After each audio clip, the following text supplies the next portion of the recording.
इसके बावजूद मैंने कहा कि मैं जरूर जाऊंगा, क्योंकि सिख संगत के बीच में जाना ऐसा है जैसे ऑक्सीजन लेनी, जान पैदा हो जाती है और हौसला बढ़ जाता और जीने की तमन्ना बढ़ जाती है। तो इसलिए मैं आपके बीच में आया और अब मैं महसूस कर रहा हूं कि मैंने सही फैसला किया कि मैं आया और आप साहिबान के दर्शन हुए, आप साहिबान से मुलाकात हुई, आपकी बात सुनी और अब जब मैं यहाँ से जाऊंगा तो जीने मरने के लिए और ज्यादा तैयार होकर जाऊंगा।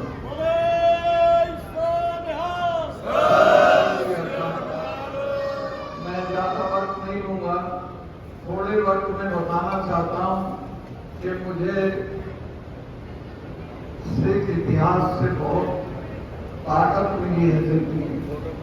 मैं जब मोदी साहब ने किसानों के आंदोलन की बिल्कुल सुनवाई नहीं की, उस वक्त मैं गवर्नर था मेघालय में।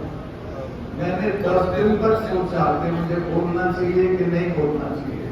मैं सरकारी ओहदे पे हूँ, तो मैंने तय किया कि मैं इस्तीफा जेल में रख के और मिलने जाऊंगा प्रधानमंत्री से। मैं इस्तीफा जेल में रख के प्रधानमंत्री से मिलने गया।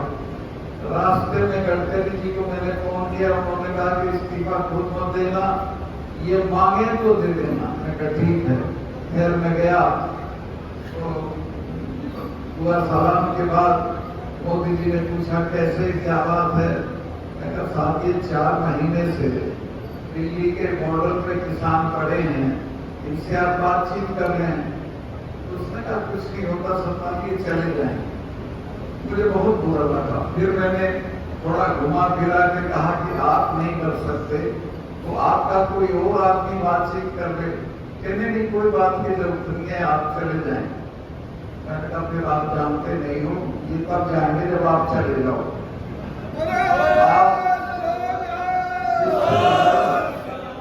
जिससे लड़ो उसके बारे में जान लो कि किससे लड़ रहे हो।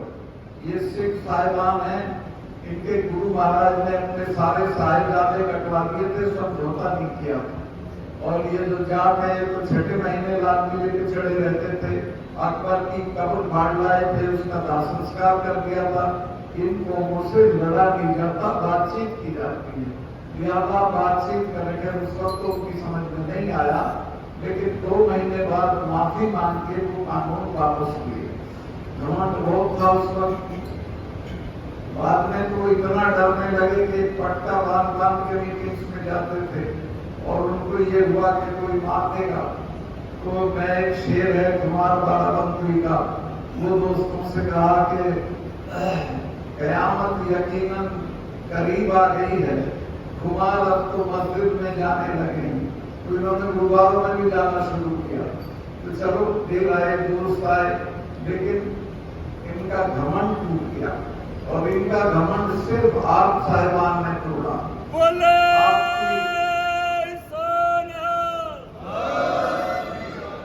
आपकी एकता, आपकी मजबूती, आपका डटे रहना, इसी वजह से दुनिया में कोई, मैं बताना चाहता हूं कि कोई आंदोलन ऐसा नहीं हुआ जिसमें 700 लोग मरे हों, लेकिन किसानों ने एक पत्थर, एक चिड़िया को भी न मारा। कोई वायलेंस किसानों की तरफ से नहीं। अभी एक वो लड़की है, उसका नाम लेके भी दबानगर्दी होती है, क्या नाम है इसका?